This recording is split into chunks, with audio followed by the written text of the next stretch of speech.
Hello everyone and welcome to the next webinar. So today we're going to be looking at a couple of different things. It's an exterior rendering and vegetation webinar that'll teach you how to or show you some kind of fun concepts on how to approach lighting inside of Unreal. We're going to cover off some of the things that are new in 4.23, and we'll be looking at how we can generate plants using Xfrog and how we can generate some really amazing wind effects in Max using Pivot Painter, which is a little script that is developed by Epic Games that allows you to make very high quality wind on procedurally generated vegetation that's going to be coming out of Xfrog. And the webinars are kind of designed to inspire. They're not training in the sense that it's click by click, you'll be able to follow along at the end of this and do the same, it's not meant to be a tutorial basically, but they are meant to show you some really cool concepts and to expose you to some things that you may or may not have been aware of that Unreal has the ability to do, especially if you're coming from an enterprise workflow. So with that said, I'm going to kick it off, and after I do a little bit of early lighting work inside of Unreal, we're going to hand it over to my friends at Xfrog, Stuart and Kelsey, who will talk about how to make plants and get them moving in a very high quality, realistic way. So without further ado, let's jump into Unreal and check out some cool workflows. All right, so here we are inside of Unreal, and I've already got a few things added to my level. Obviously, we have the tractor in the scene as well as a very basic lighting model. So this is made up of a directional light and a skylight, and there's also a height fog and a atmospheric fog. That's going to generate the background gradient and that overall kind of sky system that exists in the scene. Now I've got ray tracing turned on. We're running in DX12. This is working on an NVIDIA 2080 Max-Q, so it's a laptop that's running this demo. And you're going to hear the fans probably kick on throughout the presentation as we start tagging those GPUs, and it's going to get pretty fun and pretty loud probably. So a couple of things that we want to talk about. Obviously, the renderer inside of Unreal is a hybrid ray tracer. So I have a post-process volume also added to my level that allows me to do lots of different things. We can adjust how the bloom works or how much lens flare there is, some basic color grading, as well as adjust some of the attributes that turn on and off whether or not pixels are going to be affected by ray tracing. So in this example, the reflections have a max roughness set to a value of 0.6. What that means is any pixel that's got a roughness value below 0.6 is going to have a ray trace reflection, and any value or any pixel that has a value higher than 0.6 is obviously going to use sort of more of the legacy raster reflections. So you still need to think about best practices in setting up decent reflection probes and reflection actors and things like that are going to still be very important because we're going to always be using kind of a mixture of ray tracing and non-ray tracing effects to end up with your results. So to get the best quality, I've changed a few things in my project settings, and I'll just go over those really quickly. So in the project settings, the first thing that I changed was the resolution of the reflection map. So if we just start to type reflection here, you'll see that the reflection capture resolution has been pushed up to 1024. We could go higher. For this example, 1024 seemed pretty good. I also changed the way the frame buffer works. So if we type buffer and we come down here and we look at the gbuffer format, I have high precision normals turned on. And I've done this because that tractor is actually a very high resolution polygon count. The polygon count is very high on that, and I want to make sure that I get really nice precise lighting and really nice precise reflections by turning on that gbuffer to high precision normals. It's going to allow me to get the maximum quality, which is perfect for this sort of enterprise example that we're working on. The final thing that I did is I changed the clipping plane down to a value of 1. The default value is 10. And when you zoom into stuff really closely, a lot of times it just starts to clip off. So I've changed that near camera clipping plane to a slightly lower value of 1. So now that we've kind of given you a basic overview of this, there's a few things that you can do with these, the skylight, the fog light, or actually I should say there's a few things you can do with the directional light and the fogs that are kind of cool. So by default, this directional light doesn't have any color set to it. So you're going to want to go in here and you're going to want to either set the color of this light manually by turning on the use temperature and then adjusting, what value you want to use, how hot or how cold you want that. Or you can actually do some pretty fun things by having the angle of the light itself work in conjunction with the fog to drive the overall color of the light. So how do you do that? Well, you just need to turn on a few things. So I'm going to just type sun, and I'm going to say atmospheric fog sunlight. We'll just turn that on. Pretty straightforward. And then on the fog, we're going to say atmospheric affects sun illumination. So by doing that, now when I start to adjust the angle of this light, you can see that it actually changes its overall color and intensity as it moves through the environment, which is pretty awesome, pretty cool. Now, this is kind of a fun way of setting up your lighting in your scene, but for this example, I want to take it a little bit further and get something that's a little bit more kind of photorealistic. So what we're going to do is we're going to drag in an HDRI backdrop actor. So this is new in 423, and once we drop it into our scene, I'm just going to hit this little arrow button that allows us to reset to the default 000 in location. So the way the HDR backdrop actor works is it's made up of a few things. So it's got some geometry, and you can actually substitute what the geometry is. So it's using a kind of environment dome, but you could put a cube in here or a rounded cube, and it's because the HDR backdrop actor is actually using a projection model to kind of project this onto that geometry. And it also has a skylight in here, which is pretty awesome. So that means we probably don't need two skylights in our scene. So I'm going to go ahead and just delete that original skylight that was in our scene, and we're going to just use the skylight that is coming from the HDRI backdrop actor. So now that we've kind of got that done, there's a couple of things that I want to do just to let you guys see the effect of what ray tracing is doing, because all those are kind of turned on right now. So I'm going to just start to disable some of the ray tracing effects so that you get a sense of what contribution that has to the overall look of this. And I think it looks pretty awesome just by having a directional light in there with that HDR backdrop actor. So if we jump into this guy and we go to the skylight for it, and we just search for ray, and you'll see that it's casting shadows. So as soon as I turn this off, you'll see a big difference underneath that fender and a lot of change underneath where the tires kind of come into the contact with the ground and things like that. So that's a really great thing to ray trace. Another thing that we're going to do is I'm just going to use some console variables to turn off reflections and the reflections on the glass. So if I hit my tilde key, it brings up my command, and I can use the arrow keys to go through the last commands that I've used. And I've been working on this file a bit, so there's quite a few of these ray tracing commands sort of stacked up here. So what I'm going to do is I'm going to turn off reflections. And as soon as I do this, look at the wheels, and you'll see that a big change in the overall look and feel of those. So those ray trace reflections are obviously much more accurate than the raster reflections that were generated from the spherical reflection captures that I placed. So let's go ahead and get those turned back on by just throwing the reflections to a 1 value. And the next thing that we're going to do is just toggle through and turn off the ray trace reflections on the transparent surfaces. So we'll put translucency to 0, and you can see a big change in the overall look and feel of that glass that makes up the cabin for the tractor. So we'll turn translucency effects back on, and again, we're now back to ray traced effects. So just by switching between those few ray tracing options, you get a pretty good sense of what contribution that makes to the overall look and feel of the scene.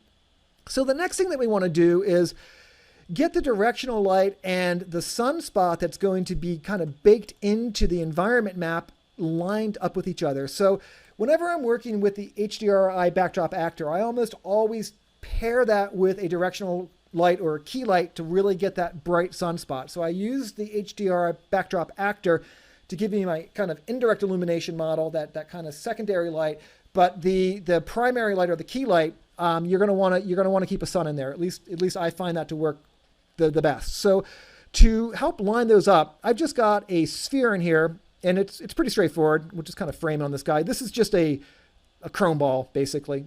And what we're going to do is we're going to go to our light section, and you'll notice that I have game settings turned off. Whenever I'm lighting a scene, I almost always turn game settings off. So game settings does the auto exposure, auto histogram, which is really cool in certain examples, and for certain things you're going to want that. But when I'm getting my basic lighting set up, I find it easier to just disable that and sort of lock it down to 1 exposure, which is what I've done here already. So what we're going to do is we're going to just darken the scene up so that I can really get a sense of where that hot spot is from the sun in the HDR texture map. And I'm going to align my directional light with that. So I'll just grab the directional light, and we can just sort of push this guy over here and pull it up a little bit, kind of like that. And now I can just use some rotational values to sort of, try to line those two spots up, and it just takes just a second to kind of get that guy looking pretty good. So with that done, I like the way that looks. I'm going to go ahead and I'm going to get this back to something sort of like that. We'll just get our exposure set again. And the next thing that we want to do is we want to modify or fix a few of the problems with the way this projection is working. You can see that there's a bench, and that bench is actually smearing across the ground. So to fix that, I'm going to go back into this backdrop actor. We'll grab the top of it here, and you'll see that there's this little projection center. That projection center is going to allow me to start to change how the offset is working on this. So you can see as I drag that up, that bench is now, pretty much where I want it. And of course, if you wanted to change, where the grass was in the scene underneath the tractor, you wanted a different spot somewhere, you can just grab that and use that to start offsetting it. So now that we've done that, it's looking pretty cool. And the next thing that I want to do is I want to change one setting in my post-process volume. I do this a lot, and I really want to kind of zoom in here and look at the, kind of highlight that's moving across that guy. This is using the standard bloom right now. And what we're going to do is we're going to modify that to use the convolution. And this just looks so much better. As soon as I turn that on, you're going to see we're going to get that really nice little hot spot. Oop, I passed through some glass there for a second. But you get that little sparkle that happens, and it gives you that little kind of star pattern that kind of pops off that guy. So that just looks a lot better to me than the standard one. And you can get a sense of it kind of hitting off this edge right there. You get these you can see that little kind of twinkle kind of happening there. Really, really beautiful effects that happen once you switch that model over to the more advanced bloom model. And as you move around here, it just looks pretty sweet. All right, so that is the basics for setting up an outdoor lighting model using that HDR backdrop actor in tandem with a directional light. And then obviously we have lots of, kind of cool ray tracing effects turned on. So the next thing that we want to do is we want to start building up a piece of vegetation. So I'm going to bring in a plant and walk you through the setup of a basic material and talk to you about a material instance workflow. Let's check it out. All right, so the next thing that we're going to do is talk about how we can generate some materials for plants and vegetation. So a little bit of look dev work. And there's so many different ways of making materials for vegetation. This example is going to be a relatively simplified version, but it looks pretty good. It's actually a pretty fun little way of doing it. So the first thing that we want to do is get some geometry in our scene to begin working with. We'll jump over to the ground cover section and grab a fern and just sort of drop that guy in the environment there. Hit the F key to sort of frame up on that. And let's just scoot it over here, reframe that. So as I rotate around, you can see that obviously there's some problems. There's no leaves when you're behind. So we want to change a lot. So let's go ahead and jump into the material for this fern. So you can do that by just double clicking on the material slot. This brings up the material editor. So this is where we're going to generate the material graph and use a bunch of nodes and some math to start to do some fun things to make this a little bit more realistic. So right now it's just using a very standard PBR workflow. We've got color, we've got some roughness, a mask file, and a normal. So what we want to do is we want to generate a way of making the base color look a little bit better for vegetation. We also want to introduce in some subsurface scattering, and I want to have a lot of control over how strong those normals are. So those are going to be the things that we're going to be building up in the material editor. And after we build this in the material editor, this master material, we'll create an instance of that. And the instance version of a master material gives you the ability to adjust attributes that you've kind of made available to that instance in real time. So it's really, really fast and easy to work with once you generate the master material and the master kind of graph here. So the first thing that we're going to do is we're going to change a couple things on the shading model. So we're going to go from default lit to foliage two-sided, so two-sided foliage, and we're also going to toggle on the two-sided attribute. Pretty straightforward there. So this is a really nice shading model specifically made for vegetation. And the next thing that we want to do is we want to start to change the way the object's going to work on base color. Because once we start introducing subsurface scattering in here, we need to really kind of play around with the way the base color works with the subsurface scattering color to kind of balance it out. So we're going to use a couple nodes to help us do that. If you right click inside the material editor and just start typing for fuzzy, we're going to grab the fuzzy shading grass node. So this is a great little node that allows us to desaturate the edges of the leaves. It's going to allow us to darken the core center area kind of based on the normal map. It does some really cool stuff. So we're going to just pipe the RGB into diffuse. We're going to now make this guy flow into the base color. And obviously we want to grab that normal map. So I'm just going to grab this and drag it up here and kind of zoom in, and we'll attach those two guys together. Pretty straightforward. So the next thing that we want to do is we want to go ahead and we want to start to expose some of these other attributes because we want to play with them. So the edge desaturate, if you just right click on top of this and you say promote to parameter, it automatically names it for you, which is awesome. And that parameter now is going to be editable in the material instance in real time once we get to that step. So we're going to go ahead and promote that guy out, and we'll put it down to a value of like just 0.5 for now. The edge color, again, we'll say promote. That's obviously a vector 3, so that gives me a little color swatch, and we'll change that to be something like, just like a little bright edge on the a little bright edge on the green, kind of greeny yellow. So that looks pretty cool. And then the core darkness is another attribute that we're going to want to play around with. So again, I'm going to put that to a value of 0.5. And the last one that I'm going to expose is going to be power. I'm not going to bring edge brightness out because I don't really need that for now. And we'll put the power to something like a value of, I don't know, something like 2. So I'm just going to tidy these nodes up by just highlighting them all and hitting my Shift D key to sort of align them to that edge. So now we've got this nice little fuzzy shading edge that's going to give me a lot of control over what that base color is going to do and kind of some really cool Fresnel effects and things like that. So the next thing that we want to do is we want to get a subsurface color, and we're going to derive that subsurface color from the overall original color map, but I want to be able to adjust its intensity. So to do that, I'm going to create a multiply node, and this is very easily done by holding down the M key on the keyboard and just left clicking, and that's a hot kind of shortcut to create a multiply node. So we're going to take the RGB out and just put that into A, and obviously we want to change what the B is going to be, so we're just going to say promote that variable, and we'll just make it a value of 1. So it's going to obviously be the exact same value that's kind of coming in. Actually for this, I know I want that subsurface to be a little bit darker. So I'm just going to put that to a value of 0.5 for the default. And we can just kind of line these guys up sort of like that. And we'll shove that into subsurface color.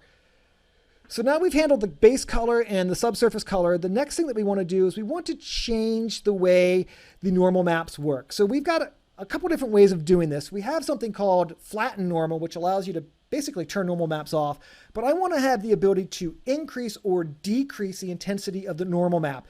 And this is easily done by changing the red and green values and leaving the blue value alone.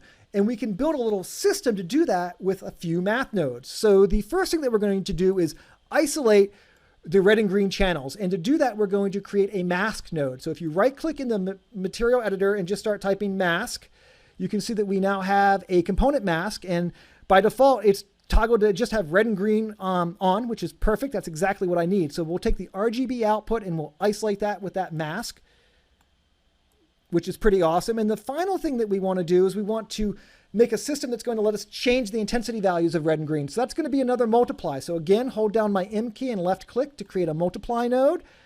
And we'll give this a name of something that's important. Like, I don't know, we'll call this normal.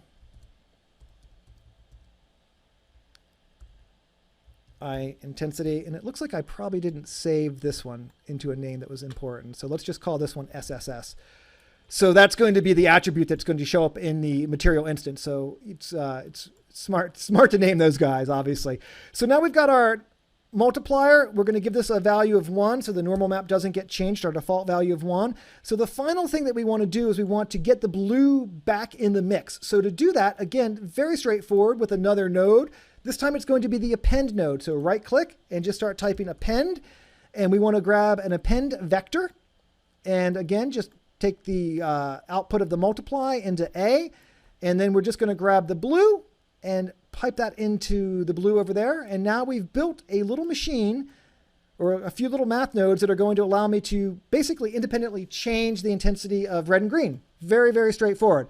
And obviously we want to replace that into the normal. So now that we've done this, we're going to save this out and hit apply.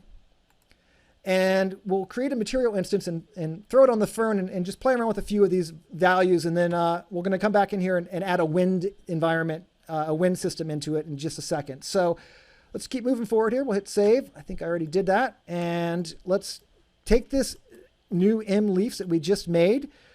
And let's go ahead and create a material instance of it. And we'll just call it MI for material instance leaves. And we'll just drag and drop that on top of that guy right there. And as we start to move around this, you know, we can escape out of here and double click on this material instance. And this looks a little bit different than the material editor, right? So this is the view that you get when you come to edit an instance. So what we're going to do is we're going to, we'll just change a few of these parameters on here. We'll turn on the ability to adjust all this stuff. So the first one that we'll play around with is the normal intensity. So you can see as I start to increase that, I'm overdriving that normal map, or I can underdrive it. All very, very cool. I'm going to give it a little bit more core darkness. We'll darken it up in the cores there. I'm going to actually increase the edge desaturation a little bit. And I think that's actually starting to look pretty good. And then obviously we can play around with how much subsurface scattering color gets in here. And if you start to look at the backside of this plant and, kind of look into the sun here. And as we play around with this guy, you can really get a sense of, how that subsurface color really starts to work. So that's all pretty good. And then, of course, you can adjust the overall edge color too, right? So you have the ability to come in here and start to, add in more green or make it a little bit brighter, or, you really have a lot of control over how these vegetation plants are going to look with this kind of material that we kind of just set up here, which is pretty cool. So the final thing that we want to do is a couple more things. We'll go ahead and we'll save this out, is going back into this leaf. I'm going to add in a couple more nodes to do two more things. I want to make it so that if I duplicate this plant, 10 times, 50 times, 100 times, I start to scatter it across my scene. Each one has a slightly different variation. And this is easy to do with a node called speed tree color variant. So if you just start typing speed and you grab the speed tree color variant and make the base color, kind of come out of that guy and go into this. Pretty straightforward. And then we're just going to promote this to a attribute, and we'll just call this one, I don't know, color shift or something. I think that seems like a pretty good name. And we'll give it a default value of something like, I don't know, 0.2 or something like that. So we'll hit apply on that guy. And with that done, it's going to recompile, obviously, and it'll take just a second. So now, if I hold down my Alt key and just drag out, a few of these guys and hit escape on this, you can see that as I move this around, actually we'll overdrive that to a value of like, I don't know, 0.8 or something really, really drastic there. You can see that, based on wherever I position these plants, they're going to get random colors set based on where they are, right? So that gives you the ability to get these nice little subtle changes, obviously, to your vegetation as it gets scattered across your scene. Now that's really extreme, so we're going to do something like 0.05. I just want a small amount of color change in there. So the final thing that I want to do is build a really basic wind system that's going to just kind of give these little ferns a little bit of movement and a little bit of shift. So how do you do that? Well, this is, again, relatively simple to do in the material editor. we're going to be using world position offset. So we're going to make a vertex shader. So if we right click and just type wind, we're going to generate a simple grass wind, and we'll pipe that into world position offset. And what we need to do is we just need to promote a few of these attributes. So we'll put that out, and I'll put all of these guys at, like, I don't know, 0.4 or 0.3 or something like that. So we'll just make that guy, the wind intensity be 0.3. We'll grab a parameter for the wind height. Again, we'll put it to a value of something like 0.3 is good. And then wind speed is going to, I don't know, be 0.4. We'll just make a random value there. So the final thing that we need to do is we need to provide this with an additional world position offset. It's a vector 3, and really what it's looking for is just the information of where this texture map is. So if you just grab that out color and pipe it into that guy. Now if we hit apply and we save this out, it's going to recompile the material, obviously, and you can see we now have a little bit of, movement, kind of happening on our ferns.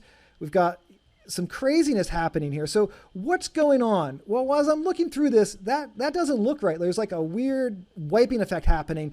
And what we're seeing currently is actually a limitation of ray tracing. So 4.23 has had lots of improvements to the ray tracer, and some of the world position things we've actually got working, but in other situations, it's not working. So in this example, what we need to do is we need to not have the shadows of that directional light be ray traced. So all I have to do to fix it is go to that directional light, and on the directional light, we'll just type ray, and we're going to turn off cast ray trace shadows. So as soon as I do that, it starts to look a little bit better, but the shadows are really soft. So what we're going to do is we're going to increase the cascade number, the shadows, so that they're going to get crisper. So if we come down to our shadow attributes, and we're going to put this up to a value of 5, you can see that they got a lot crisper looking. We could even drop that distance that they're going to get cast out across to a lower value if you wanted to. But actually, I think just by pushing it up to 5, it actually looks pretty good. And you can see that, as that moves around, we get that really nice subsurface scattering happening. Especially, it might be a little strong. I might have been a little crazy with the subsurface scattering there. But again, because we use material instance, not terribly hard to go ahead and change the effect of that guy. So that's just a quick example of how we can build a material up inside of Unreal and add a little bit of wind to it. Hopefully that makes sense to you guys. So next up is going to be my friends from Xfrog. It's going to be Stuart and Kelsey talking about how they can make more advanced geometry as well as really, really sophisticated winds. So let's check it out.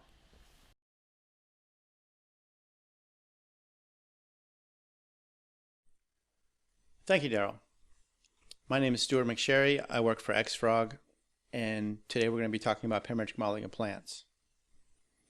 I would like to begin by showing you some of the results of Xfrog parametric modeling, and then jump into 2 short modeling sessions where I'll explain how it works. So to get started, I would like to visit our website, xfrog.com. We are at xfrog.com. At the bottom left corner, you will see a link. It will take you to a page of free content. So as a gift for watching this webinar, we'd like to offer you a lot of different free content, flowers, trees, and also I wanted to show you now some libraries. So we have 31 libraries of plants. I'm going to show you Europe 3, and I'm going to pick a language. I'm going to pick Italian and show you the PDF. It's an interactive PDF of that library. This library has 160 plants. River, and you can look at any of them, zoom into anything you want, have a kind of close look at our textures and renders of our plants. Now we're going to skip forward to some customer content. So these are renders created with our plants by different people. This is Masi-san. He's created a render, and I quite like the feeling and rendering of this image. And we're going to show you a few works by Luke Bianco. He's another power user of Xfrog. And here's a Monterey cypress created quite some time ago, but still kind of holds up. And here's some more, the Firebird plant that he created, beautiful renders of.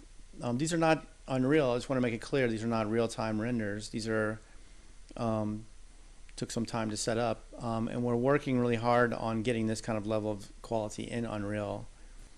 And it's truly amazing that today we're on the cusp of reaching these kinds of results in Unreal in real time. So now I'd like to talk about a book. It's called The Digital Design of Nature. It was written by Oliver Deussen and Bernd Lynchman, the co-founders of XFrog. And it's a survey of every approach known for basically simulating plants with computer graphics, computer science.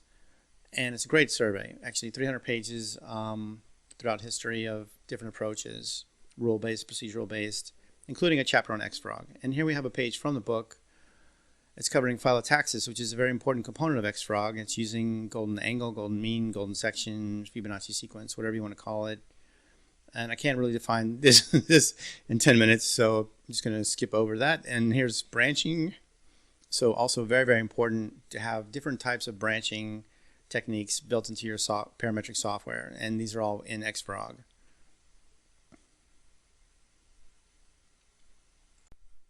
So now I'd like to give you a demo of XFrog itself. I'm going to open an Agave. This is the XFrog Windows standalone. This model comes with the standalone free of charge. There's a set of demo models that come with the software when you download the trial or buy the software.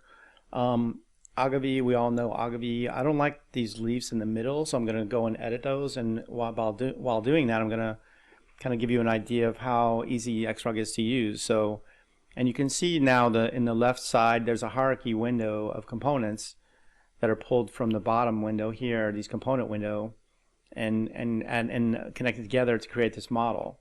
So I have a phi-ball, which is a multiplier connected to and a branch is connected to the phi-ball, which basically emits the branch from the phi-ball.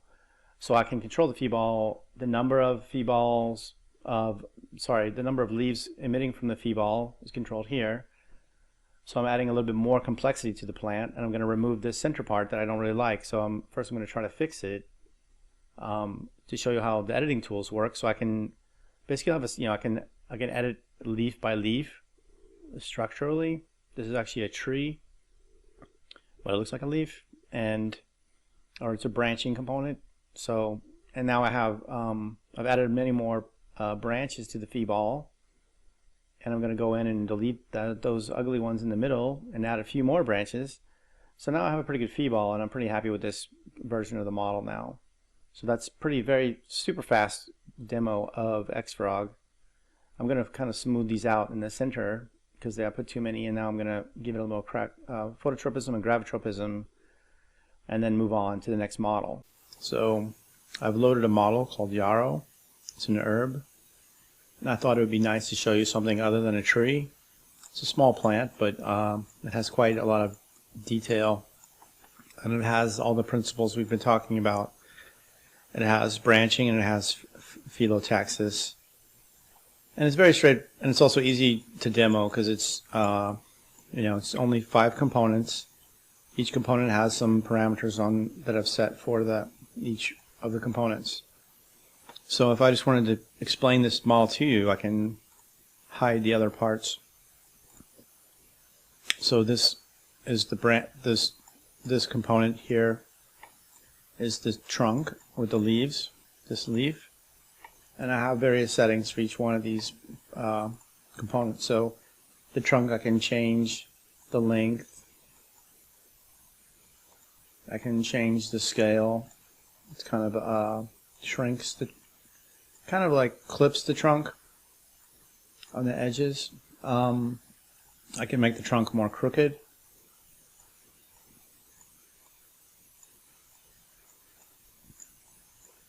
I can create more leaves. It's very simple software to use. And I can also arrange the leaves in a number of different ways. So lateral, perpendicular, alternate lateral, paraperpendicular, paralateral. These are all types of branching found in nature that you absolutely need if you're going to try and simulate trees and plants. So I want to put this kind of back where it was, and I'm going to show you now the rest of the plant. So how that was built. So we have here the the canopy and the flowers of the plant. And those are basically this branch is fed into a fee ball, and the fee ball has it's basically the phyllotaxis control. So it's a sphere, so you can control it as if you're controlling a sphere. So I can add more, I can make them branch more like a spherical shape. I can change their angle, the way they're oriented around the sphere, and then I can translate them. So you can get all kinds of weird stuff very quickly, very simply, but very easily. Very easy to adjust any of our models. And anything you get, if you download our free samples or if you buy any of our plants, they all come with the XFR, so you can go in and change them however you want. They're super easy to edit. You can also change the complexity. So right now it's 9,000 polygons. I pulled the slider down, it's now 4,000. So it's still a lot, but yeah, it's a pretty detailed plant. And that's pretty much it. I'm going to now pass the demo back to Daryl. Thanks for watching.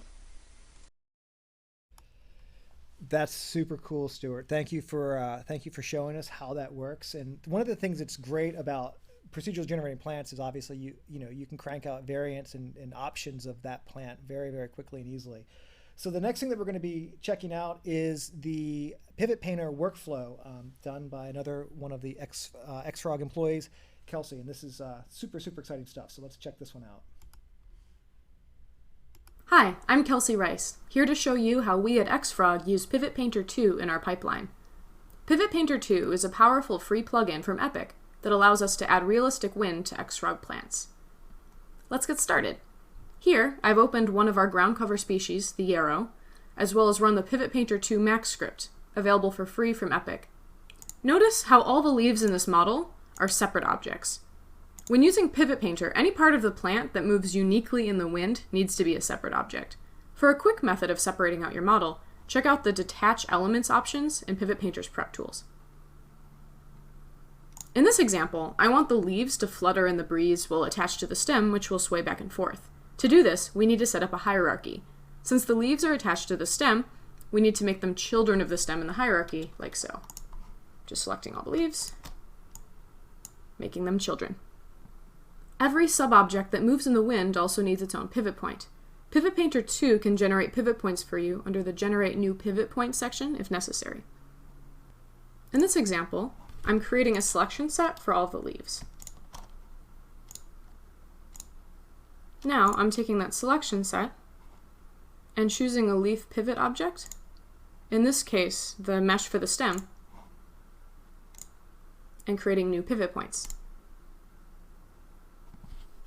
As you can see here, each of these new pivot points are located right at the base of the leaf, and the x-axis follows the length of the leaf. So these all look good, auto-generated.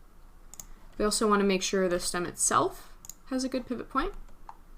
So you can see here that it isn't rotated correctly, so I'm just going to quickly fix it so that the x-axis points up. Now all the pivot points look good. Once the pivots have been assigned, you need to recreate the model's bounding boxes. Pivot Painter 2 captures the length of a branch or leaf by finding out how long its bounding box is along the x vector. Recreating bounding boxes ensures the script has the correct information. You simply need to click Process Selected Objects. Now it's time to export. First, we save out pivot position and x vector data by clicking Process the Selected Hierarchy and choosing a save location. Next, we export the mesh as an FBX. I'm now in Unreal Engine, and I'm importing the mesh. Make sure Skeletal Mesh is unchecked, and Combine Meshes is checked. So I've imported the two maps that give the x-vector and pivot position data. Make sure to follow the import settings as detailed on the Pivot Painter 2 guide online. Here I set up a really simple material utilizing the Pivot Painter 2 foliage shader node, which you can see right here. For the sake of this demo, I've just set it up simply with some colors hooked up. So any of the materials on the ground cover we'll be using an instance of this material with these nodes. So here I have a material open for the stem.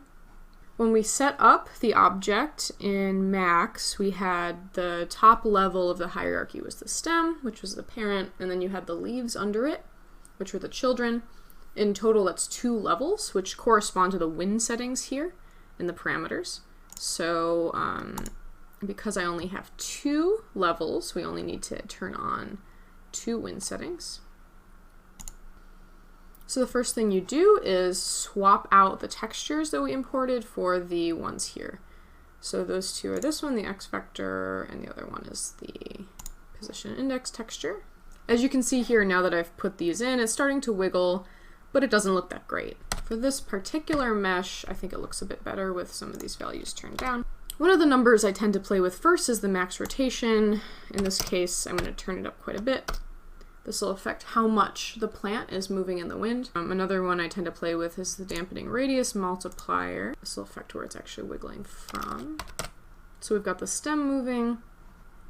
Let's get those leaves going. Here you can see how much stronger the wind looks if I just play with a couple values in here. I've turned up the max rotation and both the leaves in the branch. Here, I've quickly put together a cluster of Yarrow using just 2 models that looks natural with minimal effort. I was able to quickly use this tool on a plethora of XFrog ground cover models. As you can see, they'll go well very nicely together and can be implemented quickly and conveniently. All right, so the final thing that we're going to be looking at is how we can scatter all these awesome XFrog plants across some terrain. And what I'm going to be doing is generating some terrain using something that I downloaded from the marketplace called Brushify. And it's a really awesome tool for generating, it's basically really cool materials that have the ability to sort of be painted in the landscape tool. And based on the sloping angle and the elevation, they'll change from grass to rocks and all kinds of really fun things, snow-capped mountains, things like that. You can make really quickly and easily with Brushify. And the nice thing about Brushify is they're actually the recipient of an Epic Mega Grant. So, you know, that's really a super cool story.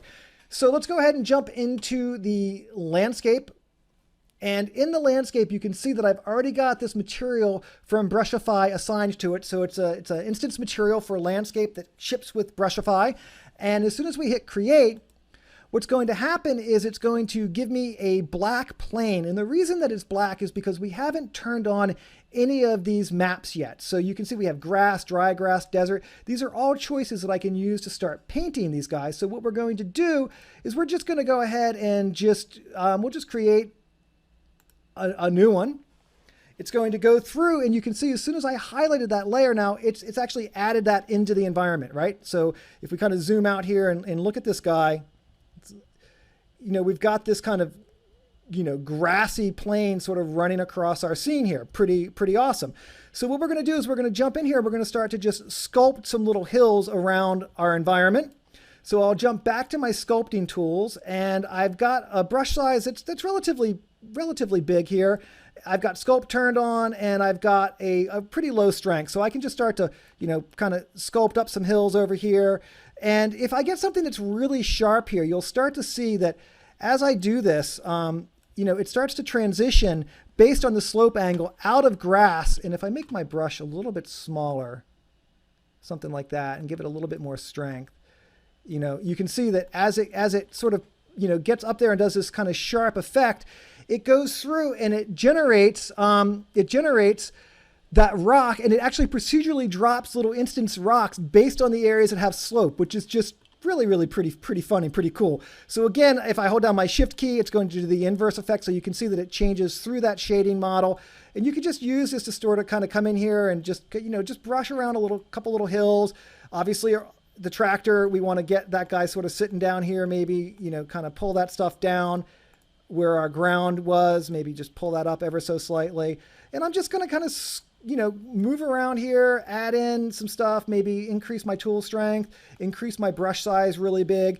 Oops, that might be a little bit crazy. And there's a variety of tools that you can use when you're painting. So I'm just using the sculpt brush, but There's flat and smooth. You can use alpha channels. There's a whole suite of sculpting and modifying tools for the system here.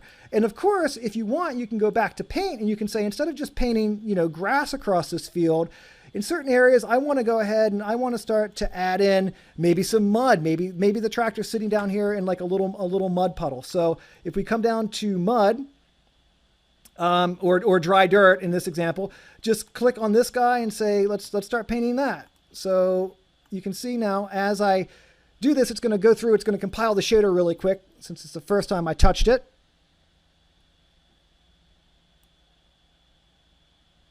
All right, so now that it's done that, you can see as I'm painting here, I'm getting this nice effective mud sort of kind of coming up into my environment. And of course you can adjust the overall brush fall off, the intensity of it. So if I put it to a value of 1, as I start to paint, it adds in mud, and you can change it to dry grass, or the variety that you have it's pretty awesome actually. So that's starting to look, kind of fun. It's a little bit extreme there in front of it. So I'm going to go back to my sculpting and I'm just going to ever so slightly just lower. Oops, my brush is a little too strong for that. Let's decrease that brush strength down a little bit more, and then let's just rise that guy up. That looks pretty cool. I'll just grab my tractor and just position it a little bit higher here, something like. All right, so the final thing that we're going to do is we're going to start to scatter some paints across this terrain that we just painted. And how is that done? Well, if you look at my levels here, I've got all these Xfrog objects that we've kind of made here. Let's just hide this for now. We'll hide the landscape for now so that you can see, we've got a variety of plants that are sitting down here. We just kind of frame in on these guys. And these guys are ready to be distributed using the brush tools inside of Unreal. So how do you go about doing that? Well, it's really, really pretty straightforward. And they have, this nice translucence model. They're all set up and ready to go. So let's go ahead and turn back on our environment, our landscape that we just kind of painted there. And I'm just going to grab this tree, this cool apple tree, and we'll just sort of position that guy up there. We'll go back into our vegetation. And now I'm going to be using brushes to just paint this ground cover. So really, really pretty straightforward. We'll turn off static meshes. I'm only going to be able to paint on landscapes now. And I can go in here into our ground cover section and we'll just grab this grass. We'll drop that guy in there. And as I start to do this, I can increase my brush size. I'm going to just, go kind of nuts with a big brush and just put a ton of grass in this environment.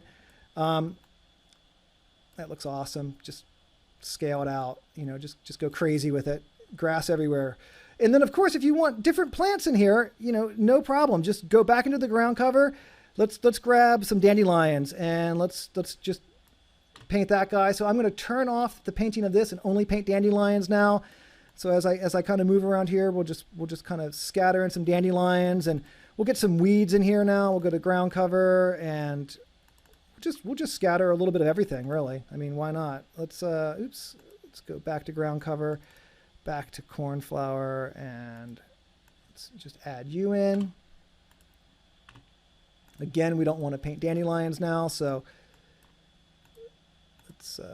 let's turn on cornflower, turn off dandelions, and let's just start painting, a little bit of these guys, kind of. Ooh, I got a ton of those. I just painted 1,000 of those guys out there. So, as we start to move through this is looking really, really pretty awesome. So, some other ground cover ones that are kind of fun. Let's get this little guy, this yarrow guy. That's the one that they were playing with. Awesome. So now that we've done that, the final thing that I want to do, that I've got some pretty nice vegetation sort of scattered across this guy. We've got all this, nice translucent subsurface scattering effects happening and things like that.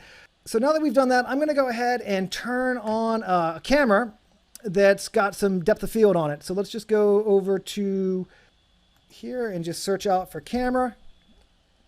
We'll grab a cinematic actor, and we'll just jump into that guy and view through it. And with that depth of field on there, this just starts to look really, really pretty awesome. Obviously, we can kind of zoom out. And that's just a quick example of how we can use Brushify to generate some terrain, how we can use the tools to also start to scatter in some plants. We've got this really nice depth of field happening. We've got this bloom happening.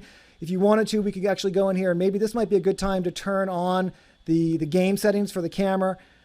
Let it do some auto exposure stuff. You've got all these little plants in here with this little depth of field effect happening, and it just looks really pretty fun. And that's just a simple example of how we can use a few of the tools inside of Unreal to generate some exterior renderings and do some vegetation look development. So hopefully that makes sense to you guys. Thank you so much for watching. We're going to hang out and take questions now. Cheers, everybody.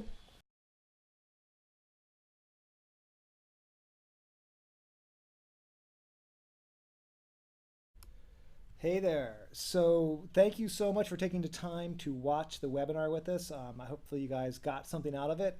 It was super fun to put together. I really appreciate all the hard work that the XFrog folks put into this. They provided me with some amazing assets to work with, and the Brushify tools are something that I just discovered this week when I was playing around with the terrain tools, and really awesome set of materials inside of that. So make sure you go to the marketplace and check that out. So we'll be hopping into the chat here.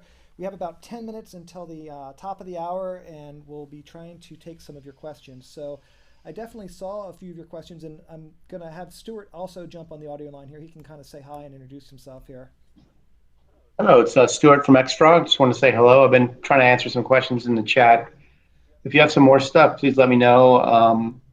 And looking forward. Glad you could show up for the webinar. Awesome. So what we've got, there was a couple questions. One of them was around world position offset and where we're at with world position offset. So 4.2.3 has had some improvements to the ray tracer across the board, many improvements on performance, quality, visual quality. The denoisers look a lot better. There's also been some enhancements made to things that are supported. With that said, there's obviously still work to be done, and we're moving fast and furious. So when it comes to world position offset, there are two areas where it is now supported in 4.2.3. So one of them is with a dynamic moving object. So if you bring in an FBX file with a skeletal mesh, it actually will recognize the world position offset that you use. So you can always bring in a plant or a piece of vegetation through that mechanism, and we've actually added the ability to use the brush tools now with actors and not just the instance kind of workflow that we had previously. So it doesn't have the advantage of being instanced in that sense, but you can create an actor that's used that has that kind of deformation model built into it from the skeletal mesh import on FBX if you wanted to scatter trees that kind of had that deformation that showed up in reflections. Another area where world position offset is been improved is in landscapes, actually. So if you have a material that you're using for your landscape, world position offset is now correctly represented and kind of works properly with the ray tracer. So that's pretty awesome. Stuart, did you see any questions that you thought you should hop in and talk about? Oh yeah. Someone did ask, is Pivot Painter available for other platforms other than 3ds Max? And it's actually available. Pivot Painter 1.0 is available for Blender and quite powerful. You might want to look at that if you're a Blender user. And let me see other questions. Someone had a problem installing XFrog. I'm going to help them offline to get that going. And yeah, XFrog versus SpeedTree is a common question. We have more botanical related components inside XFrog than SpeedTree does, but SpeedTree, of course, has quite nice tools to draw and create trees artistically. So they're both great software. I mean, I don't want to go point by point through all the pros and cons, but yeah, you should try. If you want to, give XFrog a try and see what you think. Yeah, so there was a couple questions. Yes, Brushify is something that you can purchase in the marketplace. It's relatively cost effective. It was around $20 when I purchased it. With that said, there are monthly giveaways, so make sure you go in there, because every month we give away, I don't know, five or six different content packs through the marketplace, and often they're super cool. So make sure every month you grab your 3 things, because they're pretty nice. There was a question about the HDRI backdrops and resolution. So a couple things to keep in mind with the HDR backdrop actor. When you first load up an image, first of all, it's gonna have to be an HDR format as opposed to EXR, so just keep that in mind.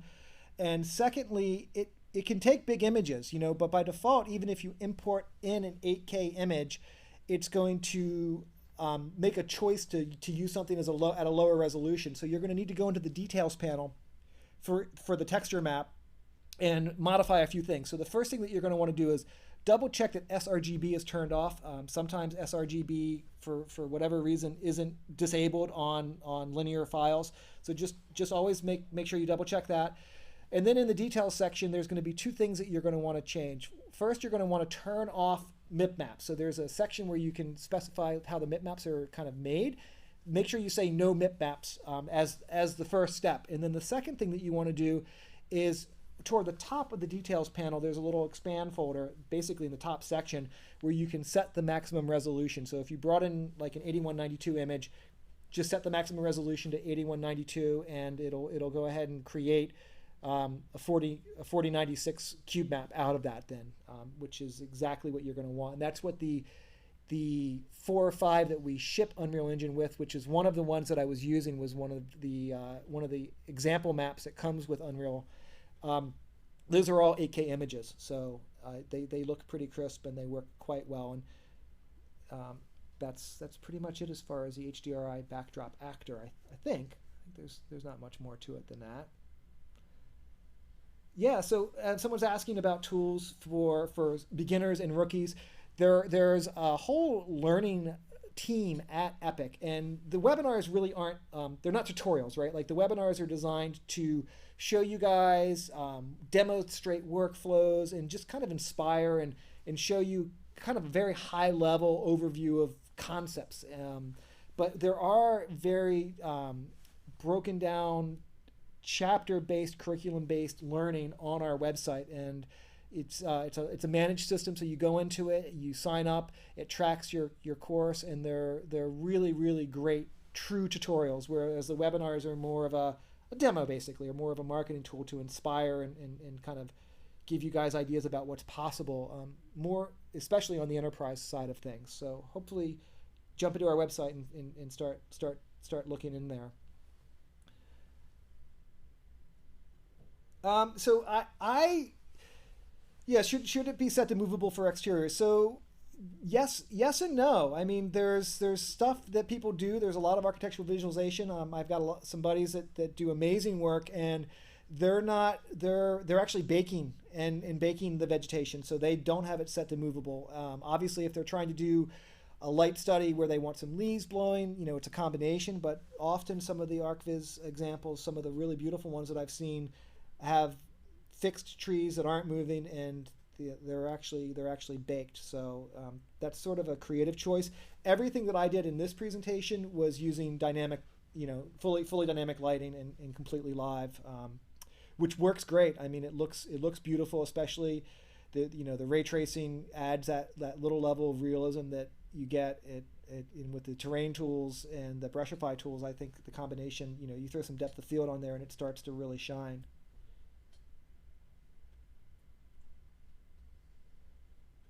Yeah, so exactly. Someone asking and saying, for ray tracing, huge number of plants for video presentations. Yes, you're not going to export out. You could render out a 4K sequence from that. You'll just have to wait. It's not going to render out in real time. The scene actually is quite quick. Even with the recording software going, it was still moving along around, in between 40 and 70 frames a second, depending on where the camera is looking. And without Camtasia running, the performance was actually quite a bit faster, and that was on a laptop. So this was running on an NVIDIA 2080 Max Q. So kind of a most recent GPU in the laptop, and you could hear the fans going, especially on the end once I started scattering and doing some of the terrain. It lit the GPU up, but these laptops are actually, they do a great job now, which is awesome. Stuart, is there any other Xfrog questions that you see? I'm looking. Let's see. I think we're okay. Does anyone have any more questions for me for Xfrog? see. So I'm gonna take one more question here because we have to kind of finish up here at the top of the hour. But someone asked about whether or not the recordings are going to be available. So yeah, we'll be sending links out shortly. We just want to clean them up a little bit, and then we'll post them on YouTube, and you guys will all get follow-up emails. And Unreal Academy videos are coming. Some of them are already on the LMS, the learning system, and they'll continue to come out. I know that Unreal Academy, the people who attended have a window where they have access to them first, and then they get redistributed out to the broader public. And final question was best practices regarding LODs.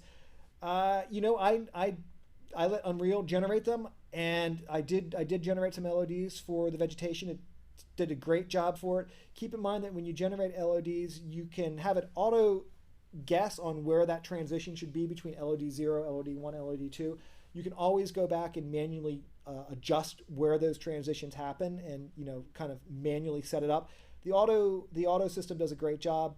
Often I'll go back and I'll still just kind of fine tune it ever so slightly. It's based on screen percentage, so how many pixels on the screen is it taking, and once it exceeds the threshold, then it will transition into the LOD. So I'd like to thank everybody again for taking the time to watch this. I know it's hard to get an hour out of your day to spend with us, so we truly appreciate it. We'll be doing another webinar very shortly. Again, the webinars are very enterprise focused and kind of trying to hit this nice high level to give you guys ideas about what's possible with Unreal. So thank you to the XFrog folks for the generosity, and we will see you all soon. Cheers, everybody.